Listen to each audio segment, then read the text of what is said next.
This is Pacifica Radio's Letters and Politics. On today's show, for years, those on the radical left have compared wonderful Americans like Charlie to Nazis and the world's worst mass murderers and criminals.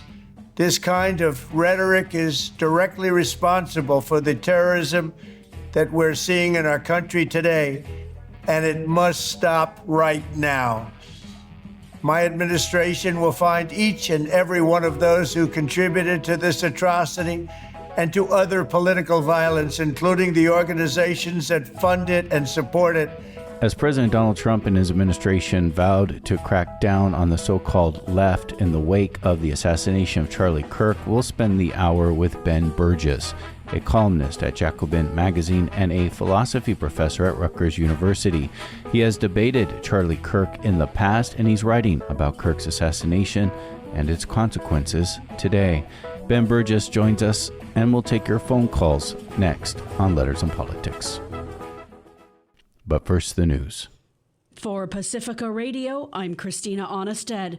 It's day 2 of congressional hearings with FBI head Kash Patel. Today, Democrat Maryland Representative Jamie Raskin roasted Patel over the tweet he made after the killing of conservative Charlie Kirk in Utah. That tweet inaccurate, Patel had to later delete it. When Charlie Kirk was assassinated while his killer was still on the loose, you decided you didn't need to be at FBI headquarters in Washington to work with your team while the chaotic manhunt unfolded. You spent your evening dining in a swanky Midtown Manhattan restaurant and tweeting out false information that the subject of the shooting was in custody, a statement you had to retract 1 hour later. Your performance was so disturbing that even the MAGA base was alarmed. Culture warrior Christopher Rufo, who just a few months ago sat in your chair as a Republican witness, observed that you performed terribly, and he called for your ouster. That hearing's taking place at the House Judiciary Committee. Patel testified before a Senate committee Tuesday. Caitlin Clift has more. FBI Director Kash Patel defended the recent firings of highly ranked FBI officials, 3 of whom filed a lawsuit last week claiming they were illegally dismissed due to pressure by President Donald Trump. The lawsuit quotes Patel as having told one of the ousted agents, Brian Driscoll, that the FBI tried to put the president in jail and, quote, he hasn't forgotten it. Cory Booker of New Jersey later got into a heated exchange with Patel. I believe you have made our country weaker and less safe. I believe that we are more vulnerable to a major event, and I pray to God it doesn't happen. You've gutted the Bureau of Institutional Knowledge and Expertise. You fired or pushed out seasoned FBI officials, many with more than 20 years of experience, and were working on cases that were critical. Epstein's name wasn't spared either. Both Democrats and Republicans questioned Patel about the Trump administration's handling of its files on the late pedophile. Patel responded by blaming former administrations, and more specifically, former Labor Secretary Alex Acosta. The original case involved a very limited search warrant or set of search warrants and didn't take as much investigatory material it should have seized. I'm Caitlin Clift. The fired director of the Centers for Disease Control and Prevention, Susan Monterez, told senators on the Senate Health Committee that Health Secretary Robert F. Kennedy Jr. pressured her to endorse new vaccine recommendations from his new committee before even seeing the scientific evidence. For 3 decades, I have worked at the intersection of public health, science, and technology innovation, always challenging the status quo and welcoming the changes that come from research and discovery. Even under pressure, I could not replace evidence with ideology or compromise my integrity. That hearing ongoing. The National Academies of Sciences, Engineering, and Medicine is set to respond to the Trump administration's effort to strike down an official finding that climate change is dangerous to public health. The recent effort to reverse the so-called endangerment finding that supports critical U.S. climate policies has been sharply criticized by scientists as biased and error-prone.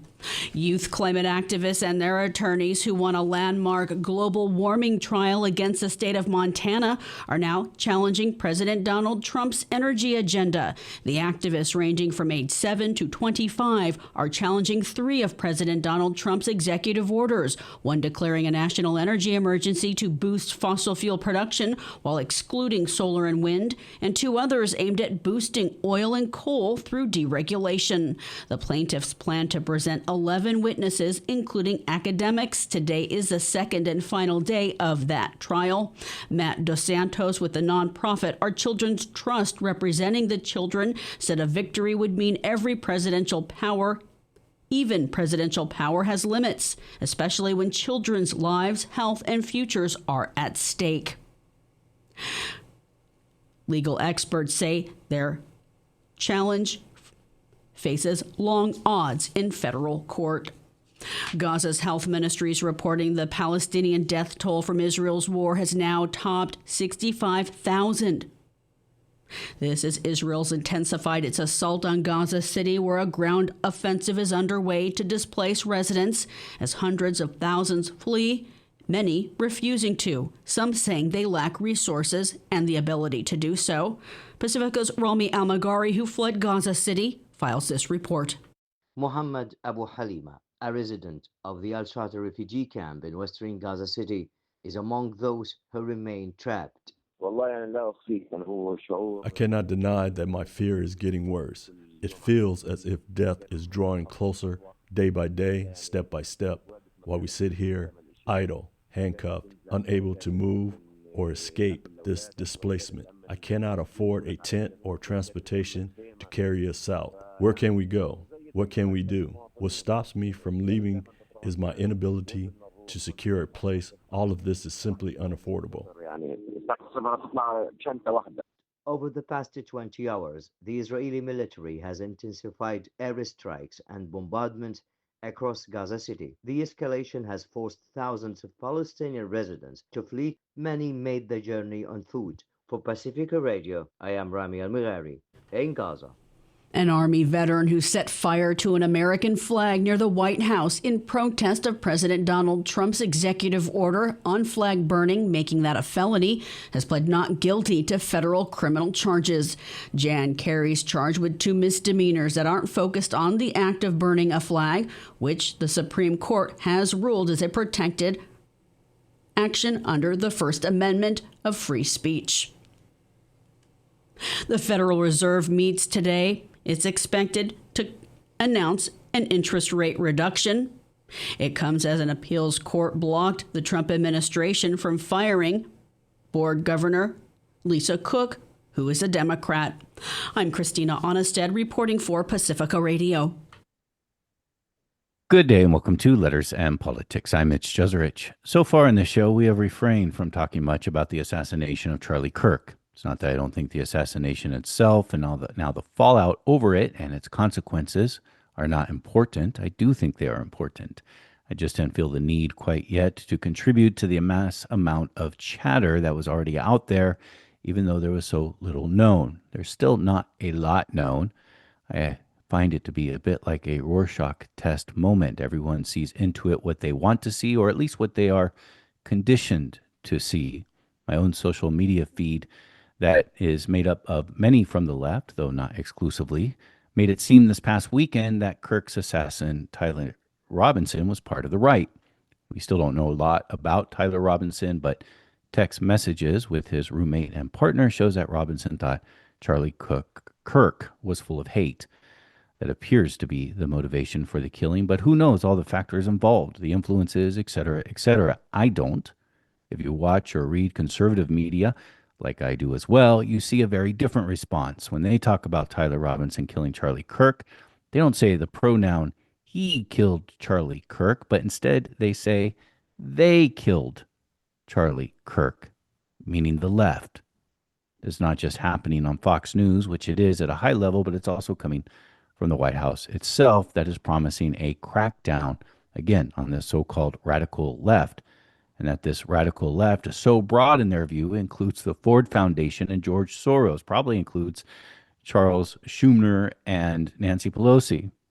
Still, I don't know how all this is going to play out. I suppose nobody does. Part of me worries very much about the organizations that are on the left. The Nation magazine is being talked about a lot right now. As you know, we have many contributors from the Nation on this program all the time. Our guest today writes for Jacobin, again, another important outlet for the left in this country. This radio network, the Pacifica Radio Network, has a very deep history in the left on the broadcast dial. So there is concern there. And then another part of me thinks that this may just be another violent, politically motivated act performed by a single person, not some group, that will soon enough be forgotten about as we rush to the next thing to talk about, and then the next thing after that, and the next thing after that.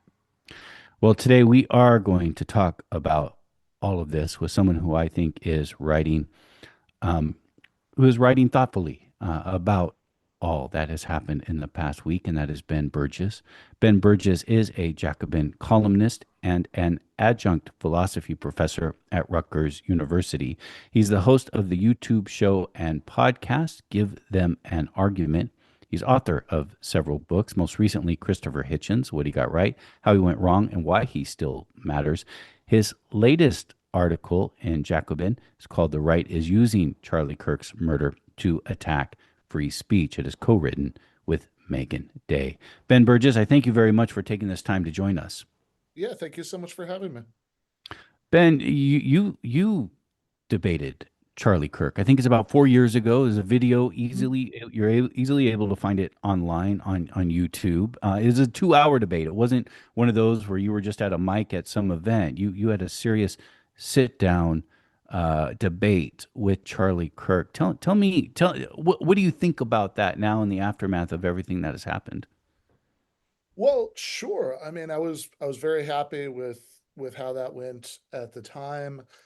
And I think what, like my experience in that debate is very similar to what I've heard, at least from most people who did like long debates with him. Again, as you say, sort of 3-minute interactions with somebody at a microphone after one of his events that are, he's going to harvest for clips. Charlie Kirk destroys college lib are in a very different category, but all of the sort of long debates that he did, I think followed generally similar patterns to mine, which is to say that I think that Charlie Kirk had some pretty disgusting views, of course, more so in the years since 2021. I think he definitely got worse, but it is also true that unlike a lot of pundits on the right, he was willing to open himself up to real debates that might not go well for him. He would do things like debates with me and Sam Cedar and Hassan Piker, Brianna Joy Gray, Kyle Kalinske, just off the top of my head, that were like long, real debates. And he would actually do them as real debates. These weren't yelling and interrupting fests. He didn't get personal, which sometimes when I said that, people have interpreted that as me saying he didn't say anything offensive, but that's not the same thing at all, right? He didn't personally attack the person he was talking to as an individual. Like, he'd actually have real debates, which I think made him a useful person to talk to on the right, especially because he was such a prominent figure, and so you'd get a big chunk of his audience tuning in for something like that. So the particular debate that I did with him in 2021 was called Democratic Socialism versus Conservative Populism. When I'd originally proposed it, the title was going to be Democratic Socialism versus Trumpian Populism, but he changed it to conservative, which is interesting in itself. I think in 2021, he might have been moving away from the Trump branding a little bit.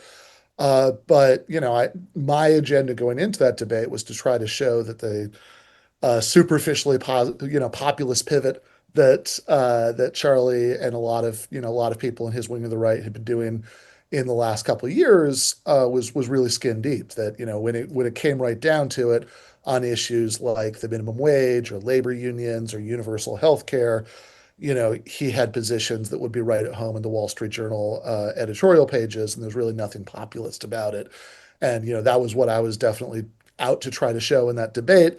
And I do tend to think that mission accomplished, right? And I think that was a useful thing about Kirk, that he'd open himself up to things, to things like that, which is really going to be, I mean, if we live in a country where unfortunately a large percentage of the public is more or less on Kirk's team ideologically.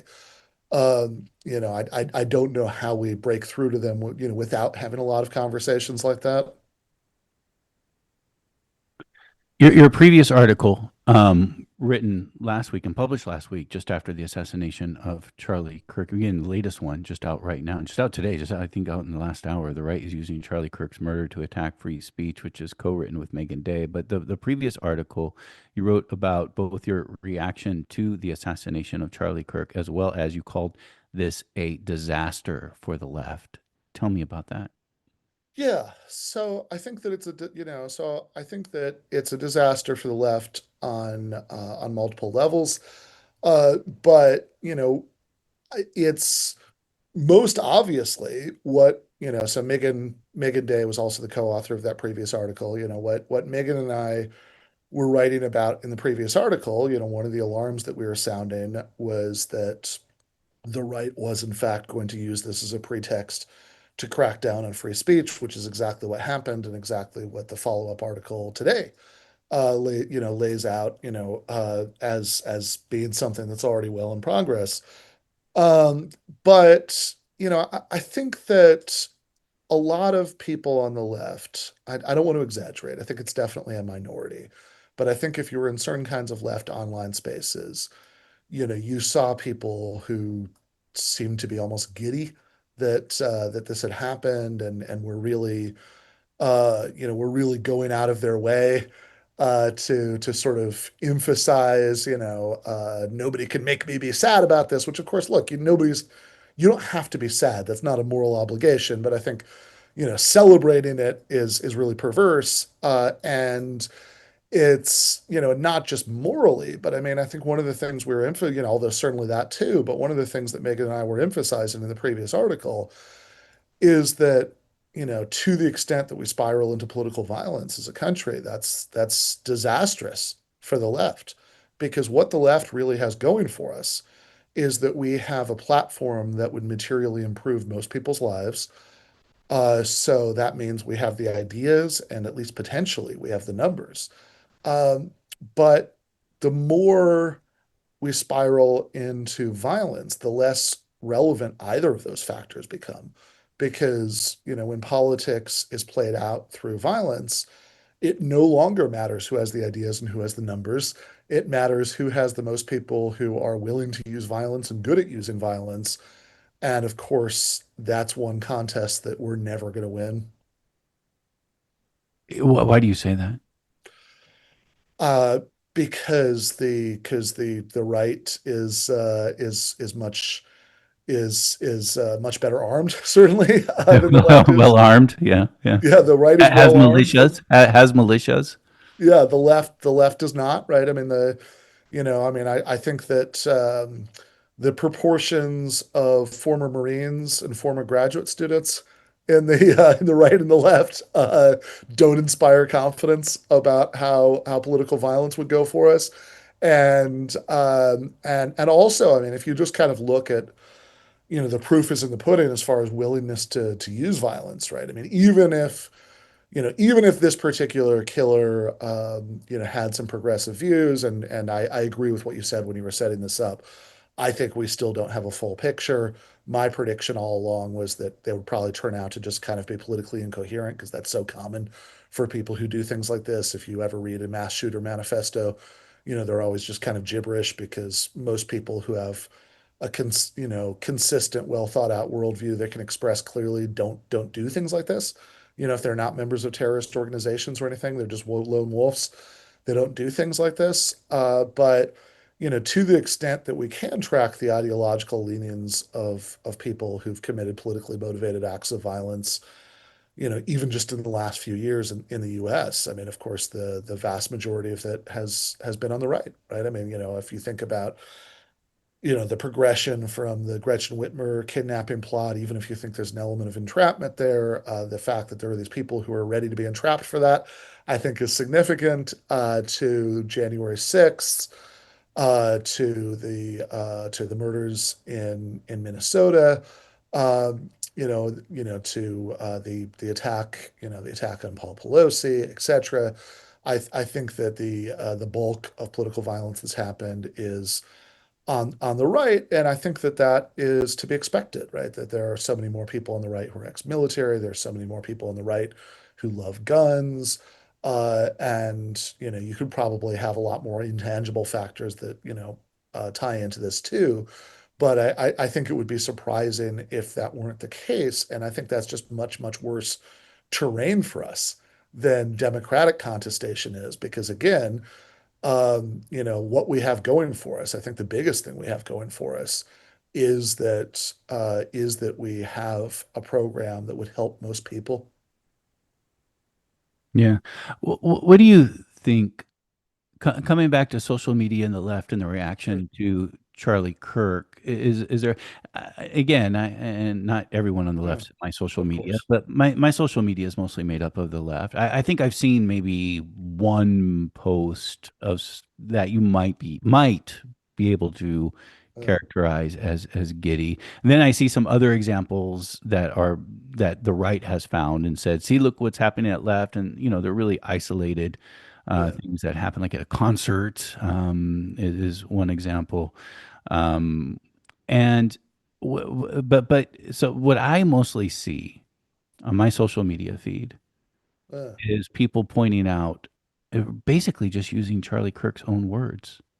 Yeah, I think that more recently that's been most of it. I think on the day of, I mean, look, anecdotally, I saw a lot more of on the of actual celebration on the day of than it sounds like you did. Also, of course, I co-wrote an article about why, saying that there's nothing here to celebrate, and so everybody who disagreed with me about that got mad at that article online, right? Which means that it's not a scientific sample, right? I mean, I saw, like I was putting myself in a position where I was going to hear from everybody, right? Who had this view, rather than just whatever happened across my social media feeds, just in the normal course of things. But look, I mean, we said in the article, and I firmly believe, right, that this is a minority of people who had this reaction. I mean, I will say, like, I've seen, for example, tweets denouncing the article that have like tens of thousands of likes, right? So, it's not nobody, but I do think it's a distinct minority, and I think quite predictably that the minority of real celebration was used as a pretext for cracking down on the free speech of a lot of people who weren't actually celebrated at all, right? That if you look at in the days afterwards, there was like a sort of crowdsourced McCarthyite blacklist, being assembled online of all the people who'd supposedly celebrated. And if you look at that database, my understanding is that the vast majority of it was not actually celebrated. In fact, they were including all sorts of cases where people explicitly condemned it, but then also said negative things about Kirk and quoted the various horrible things he'd said about many different subjects. So I think that there was like enough real celebration to give legs to this narrative, but I think that the vast majority of what that narrative has been used to justify, crackdowns on hasn't been celebration at all, right? It's just been people saying that he was a terrible person with a terrible legacy, which has absolutely nothing to do with celebration. It's completely and entirely consistent to say that this was a bad guy with all sorts of terrible bigoted views, and also to say that it's wrong to murder him. That should be obvious. But if there's enough initial grist for the narrative, then they could sweep this up, and so you get all these people who, I mean, I don't think there are numbers out on this yet, but certainly anecdotally there seem to be a fair number of reports of people being fired from their jobs or put on leave for allegedly celebrating Kirk's murder, when in most cases they did nothing of a kind, which is the kind of thing Megan and I were writing about in our follow-up article that just came out. In your follow-up article, is the right is using Charlie Kirk's murder to attack free speech. Again, as I said, I've been watching Fox News of recent days, and they have just such anger in their voice, and like I said, they don't say Tyler Robinson killed Charlie Kirk. They say they killed Charlie Kirk. The left killed him. Yeah, which is very consistent with, I mean, this is what I was, what I expected to happen the day that it happened, because I mean, for one thing, they started saying things like this before we even had a named suspect, right? And for another, I can remember when Trump, was unsuccessfully shot last year.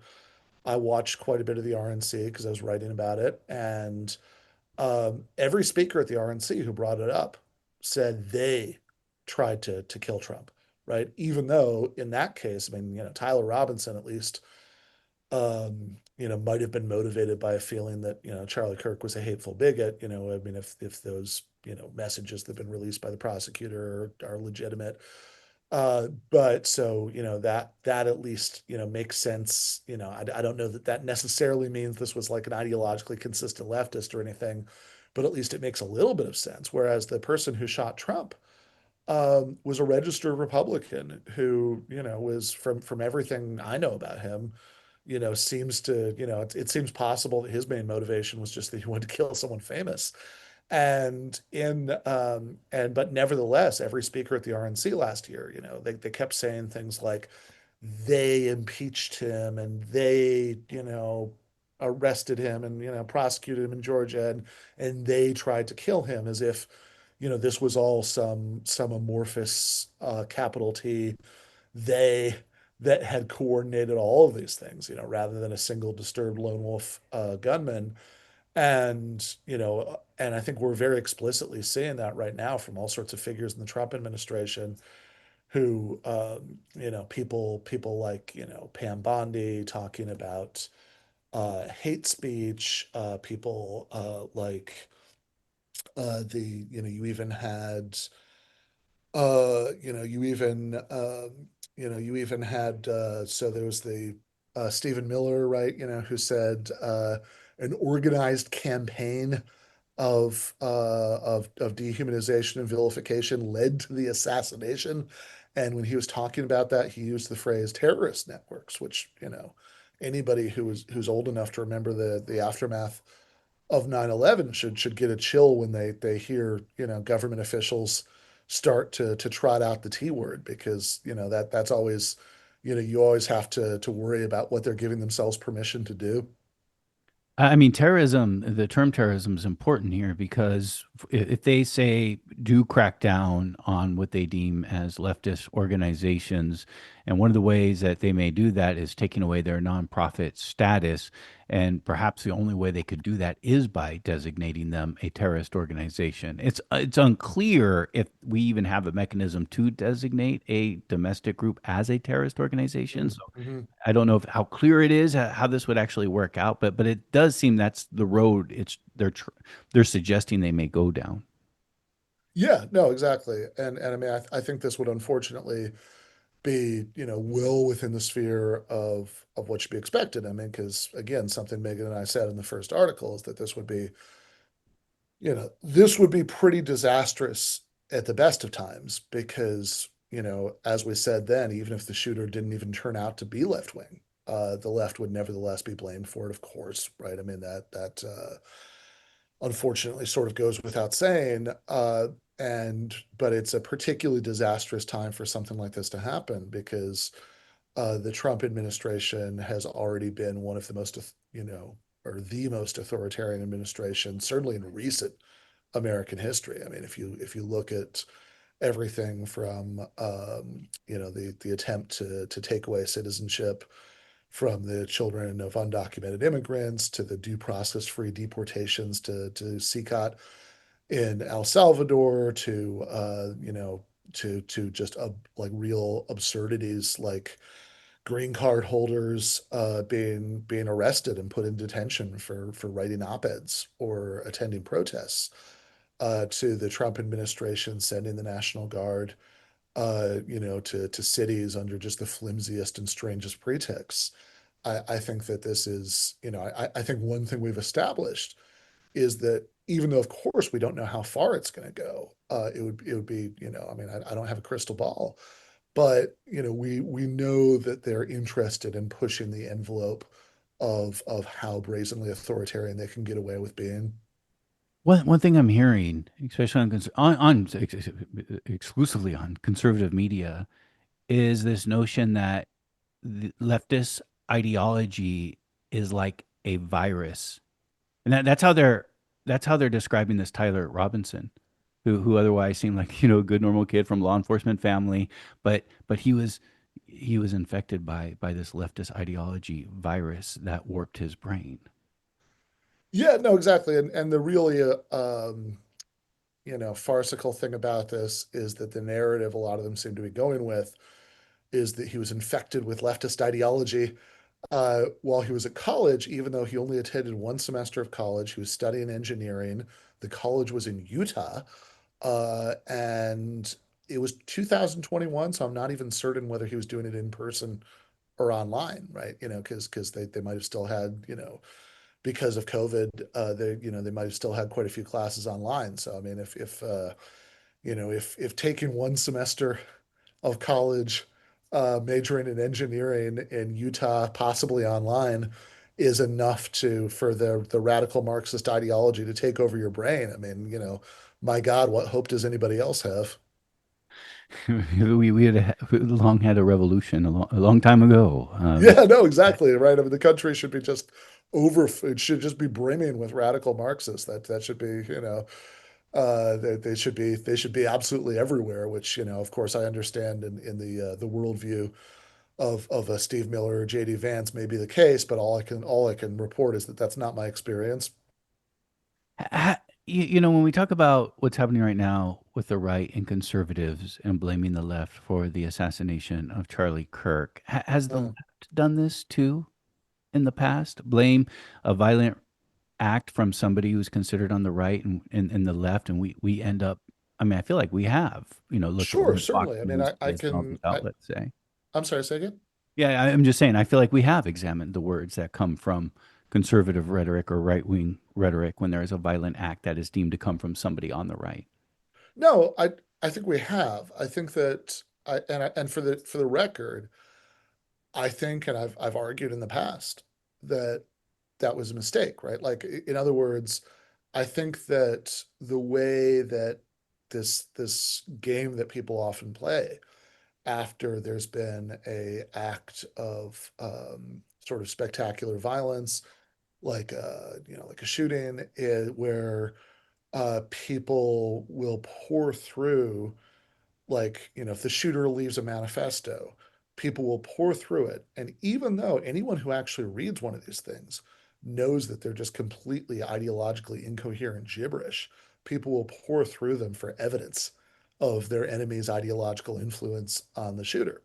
And there are definitely liberals, and I think some misguided leftists who sort of followed the lead of liberals in this respect, who've gone so far as to trot out this theory of stochastic terrorism, whereby if overheated or unfair political rhetoric is because it makes it more likely that someone will engage in a lone wolf shooting, that means that the rhetoric is essentially guilty of terrorism in itself, and which frankly, you might feel differently, or other people who are listening But might do you feel think that's differently. wrong? I mean, do you think But that's but wrong? but If but you, I think that's absolutely wrong. I think that speech is not violence, and if somebody says something that sounds overheated or incendiary, and but they also oppose violence, and then somebody who agrees with them about the underlying topic engages in violence,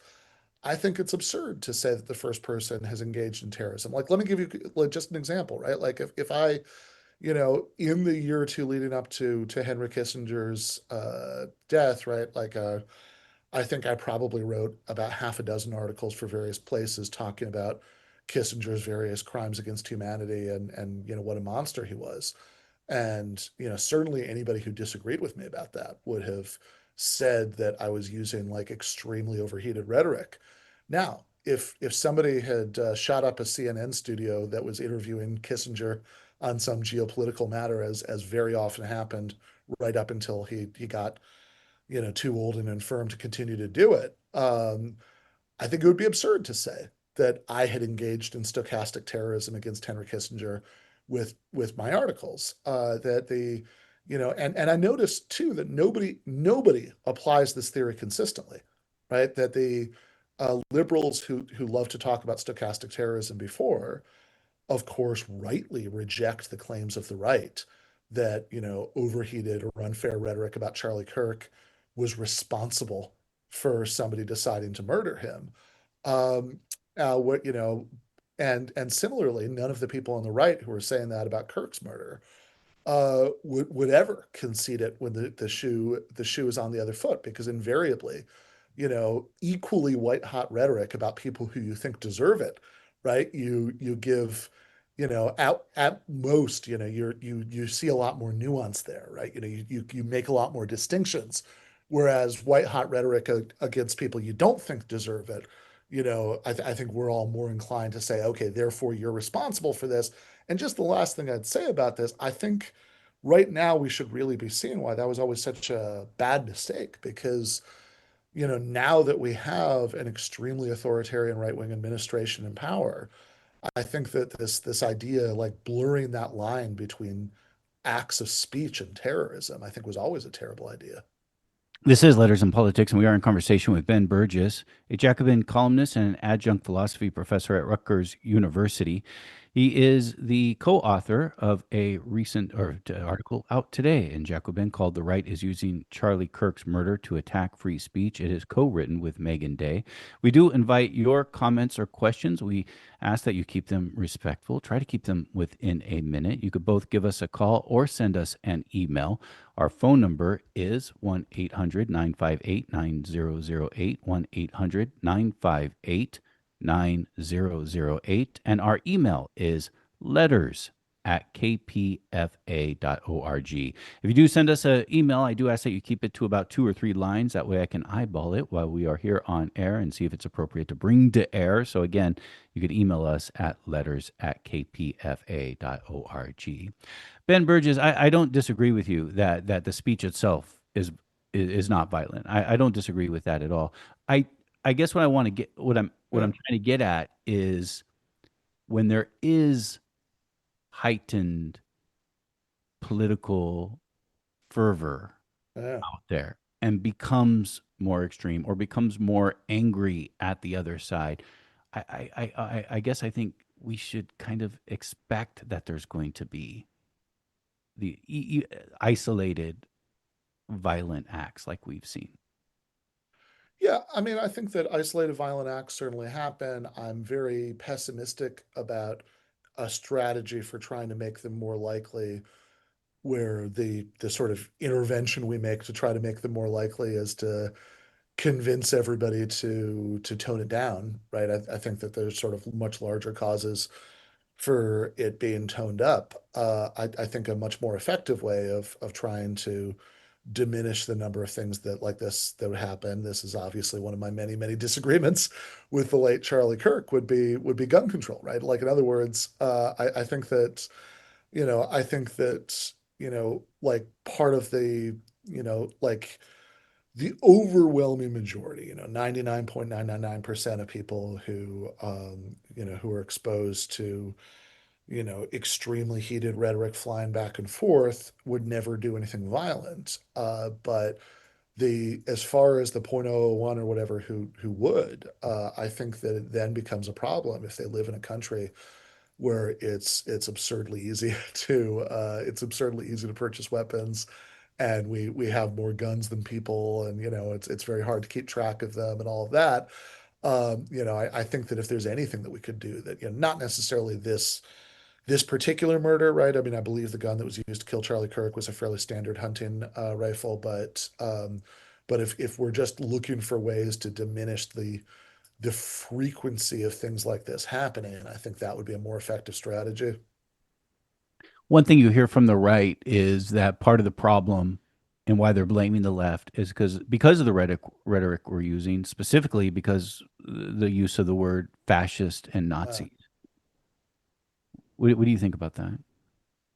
I think that's a little ridiculous, because my memory stretches back before January, right? I think that I think that we can, like, yes, fascist is a very heated piece of rhetoric, but I can remember equally heated rhetoric about Biden, about Obama, about Democrats in general. I mean, my God, we could if you just looked through every sort of extreme adjective that Charlie Kirk ever used, ever applied to his political enemies. I mean, you'd have a it would take a very long time, I'm sure, to rattle off the entire list.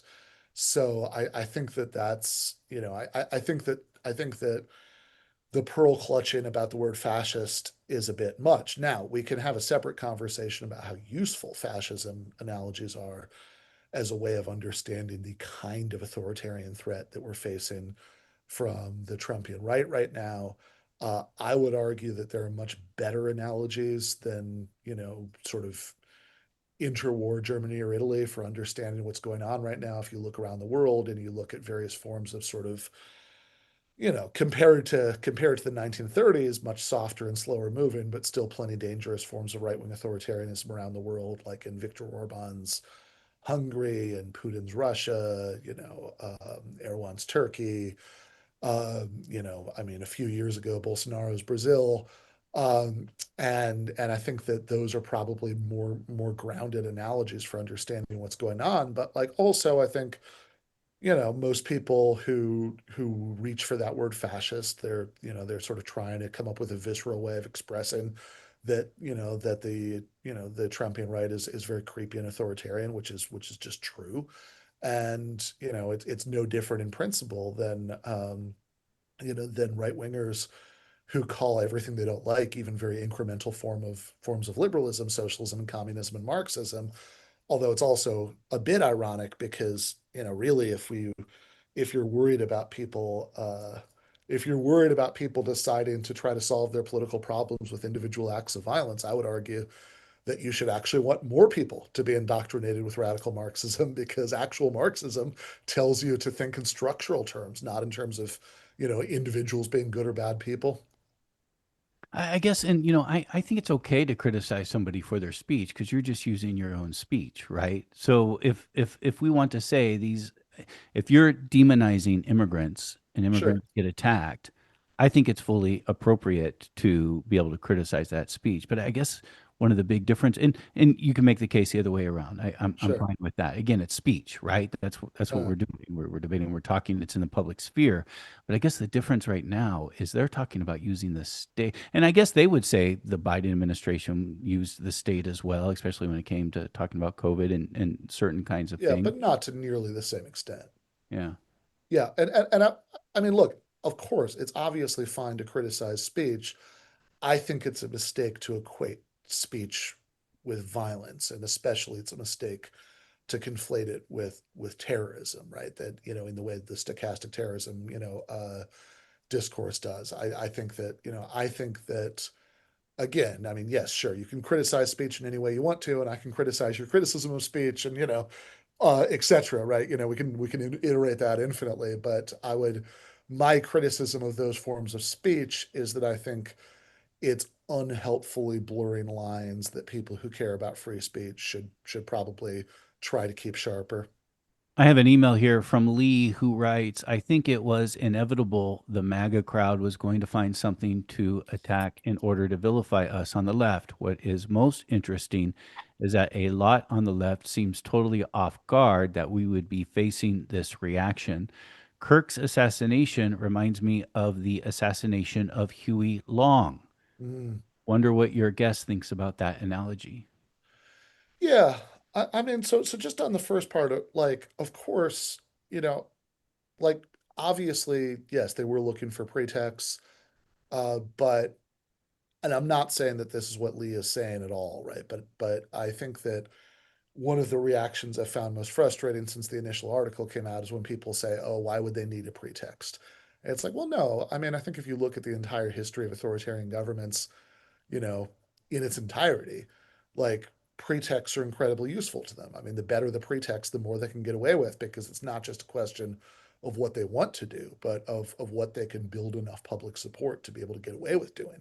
So, like just to pick the obvious example, the Patriot Act may have been written before 9/11, but it couldn't have been passed without something like 9/11.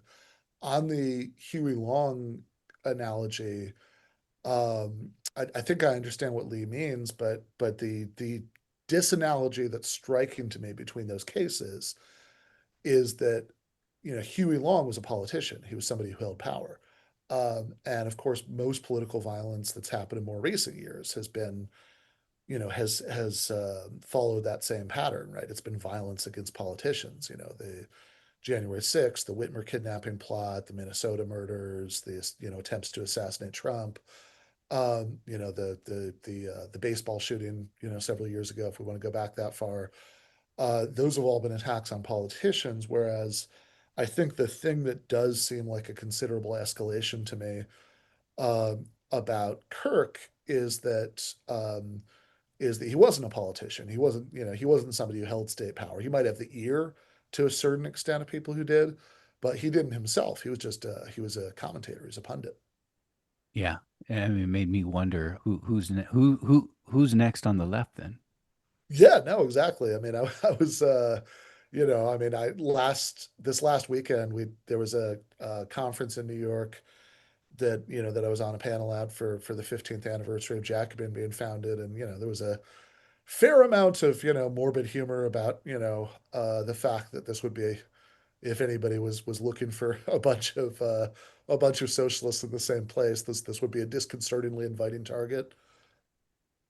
And that's what's weird though, because the target isn't. It doesn't seem. I mean, I guess the nation is being talked about. So the Yeah. nation right now is a target. But I'm not hearing a lot about Jacobin. I'm not hearing a lot about my radio station KPFA, which has a long history in the left. I'm hearing about George Soros and the Ford Foundation. Yeah, certainly. I mean, I think that so uh yeah, Bhaskar Sankara, who's the founding editor of Jacobin, but he also has a job now at the Nation. And when JD Vance singled out the Nation for denunciation after the Kirk murder, I remember Bhaskar sent a text to me and another friend of ours saying, "The goddamn state is finally after me. It's not for my revolutionary socialism; it's for my liberal day job."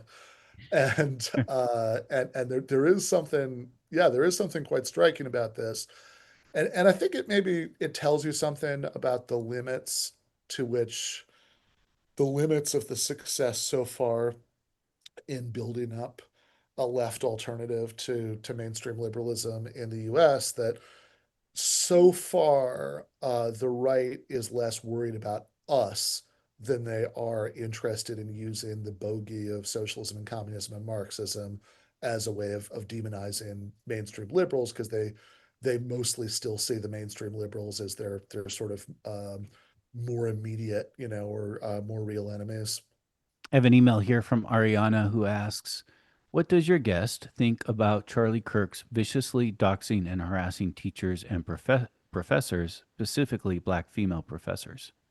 Yeah, I mean, I think Charlie Kirk was a terrible hypocrite on free speech. He was somebody who talked a big game about how even the most offensive speech, was protected, and all of that. But as we note, well, here, this is actually a line that Megan and I use in our most recent article. We say Charlie Kirk's own considerable hypocrisies on this subject are telling. He frequently talked about how even the most offensive speech should be protected, but he also maintained a blacklist of dangerous left-wing professors, which we point out is kind of going back to the origins of modern conservatism, because for a long time in the last couple of decades, you know, the right has talked a lot about free speech, and you don't have a right not to be offended, and then it should just be a complete free for all and all this stuff. But that's a relatively recent change. Historically, free speech was always a left wing issue. It's something that I mean, the free speech movement at where you are in the Bay Area in the 1960s was, of course, a left wing project. The ACLU was founded by socialists. Eugene Debs, the IWW, the Memphis Free Speech, right, the crusading, civil rights newspaper. You can go through this whole history. Whereas the right historically has never used to pretend to have any interest in free speech. If you so the father, really the founding father of contemporary conservatism, William F. Buckley, a few years before he even started National Review magazine, he really made his first splash with a book called God and Man at Yale: The Superstitions of Academic Freedom, which was very openly just a polemic for firing radical professors at Yale, right? So this is, the right have always been opponents of free speech because that just makes sense. The core of their worldview is about hierarchy and tradition and deference to authority, and of course that's a very uncomfortable fit with a real commitment to the free and open exchange of ideas, where everything is on the table. And so in a certain bizarre sense, as Megan and I said in this last article, I mean, this seems to us to be kind of the universe setting itself, back in order politically. That now that the right is kind of giving up the pretense of caring about free speech. It does feel like the university is where is the target of going after the left now. That I've heard one theory that labor unions over the years have been so decimated, where in the past the government was going after labor unions. It's now going after universities. You mentioned free speech. You talk about free speech. The free speech movement was born in the early 60s, right at UC Berkeley. And now we're learning that the University of Berkeley is sending a list of names to the Trump administration of people who are accused, anyways, of anti-Semitism. Tomorrow we'll be live with Hatem Bazian. He's one of those people on that list to talk about all of that. But it does feel like it is now at the university where is the ground zero in this fight. And of course, it was at a university where Charlie Kirk was assassinated. Yeah, I mean, absolutely. And I think that this has been, yeah, really where this has happened in the most blatant way, is at universities. That starting, it's worth remembering, starting last year when Joe Biden was still president, but of course considerably escalating this year under Trump. That even last year, when the encampments were going on, there were these grotesque kind of McCarthyite hearings about that, and mass smearing in which lots of Democrats participated of pro-Palestine protesters as anti-Semites. But then, of course, this year the Trump administration has really used that to justify freezing money for universities, taking it away, and in fact is sort of accelerating the things they used to complain about, which is that it was too easy to make spurious accusations of bigotry and get somebody in trouble on a college campus. I mean, now that they've made it much easier to do that with the moral panic about supposed anti-Semitism on campuses. But of course, again, I think that this reversal, this sense of the political cosmos coming back into alignment, and the right, kind of giving up the ghost on free speech, extends well beyond that, right? I mean, House Speaker Mike Johnson, in his comments on Kirk's murder, said, quote, "We do not censor and silence disfavored viewpoints. People are allowed to say crazy things, but if I am an employer or I'm a government agency and I have someone in my employ who's online celebrating, I can make a decision they don't deserve to work for me," which I find pretty remarkable, because what Johnson is saying is, oh, you have a right to say these things without losing your livelihood unless you work for a private employer or a government agency, which doesn't leave a lot of people. I mean, unless you're a business owner or independently wealthy, as a working age adult, you are most likely in one of those two categories. Ben Burgess, I've just been informed from some of our listeners that our call-in line is not going through. So I apologize for not being able to bring phone callers to the air today. It's something we'll have to fix for tomorrow. But my apologies to listeners and my apologies to you, Ben, about that, because we said we would bring in.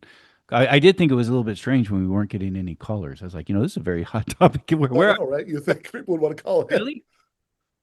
Really? You don't want to talk about this? Everybody's talking about this. But Ben Burgess, as we move to wrap up here, let me ask you, Sure. what do you think the appropriate response is at this time? Or what is the appropriate response for you at this time? Well, I mean, again, I think that, to me, just to connect with what I was just saying, I think that the whole thing on both ends should be a reminder of the vital importance of free speech and why free speech has always been such a fundamental left-wing value.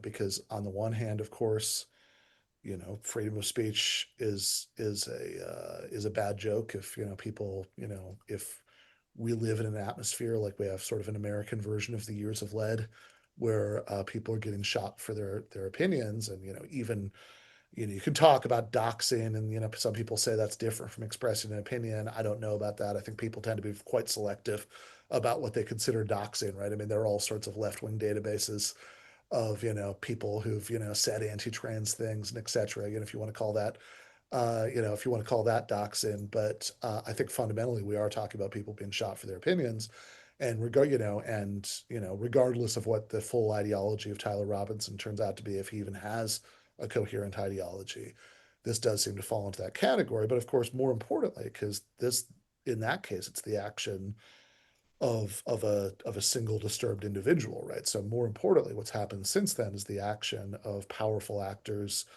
in the private sector and in government who are cracking down on free speech, and that's the much bigger danger going forward. I mean, should there be not an acceptance, but look, we all drive in automobiles every day, know Sure. that a certain number of people are going to die every day because of it, and we're not going to stop it. I mean, you have a population of 350 million people in the entire country who all have access to media and social media and weapons. I mean, should there just be yeah, you know what? Sometimes something like this is going to happen, and you actually can't stop it. Yeah, I mean, look, I think I think my view is that the best way of diminishing the frequency at which it happens is to try to do something about the access to weapons half of that occasion, because I think trying to just stop it from being the case that there's heated political rhetoric, isn't going to happen, or certainly it's not going to happen short of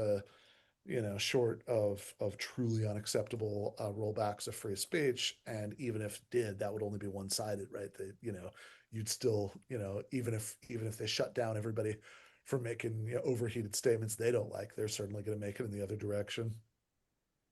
Ben Burgess has been our guest again. Ben Burgess is a Jacobin columnist and adjunct philosophy professor at Rutgers University and host of the YouTube show and podcast, Give Them an Argument. He's the author of a number of books, including most recently Christopher Hitchens, What He Got Right, How He Went Wrong, and Why He Still Matters. His latest piece at Jacobin, which is co-written with Megan Day, is now out. It came out just in the past hour. It's called The Right is Using Charlie Kirk's Murder to Attack Free Speech. Ben Burgess, I thank you very much for taking this time. All right. Thank you so much for having me. And that does it for Letters and Politics. The show is produced by Deanna Martinez. Kristen Thomas is the engineer. I'm Mitch Jeserich, and I thank you for listening.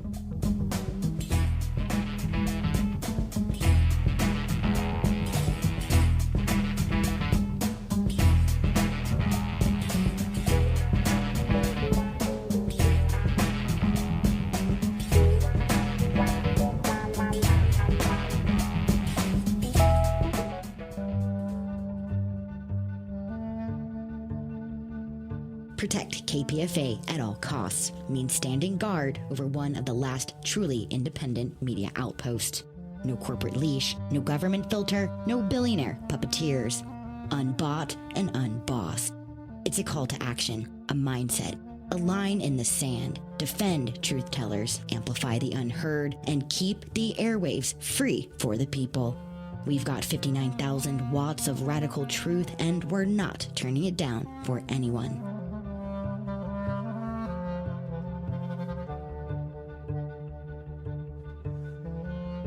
This is 94.1 KPFA and 89.3 KPFB in Berkeley, 88.1 KFCF in Fresno, and online everywhere at kpfa.org.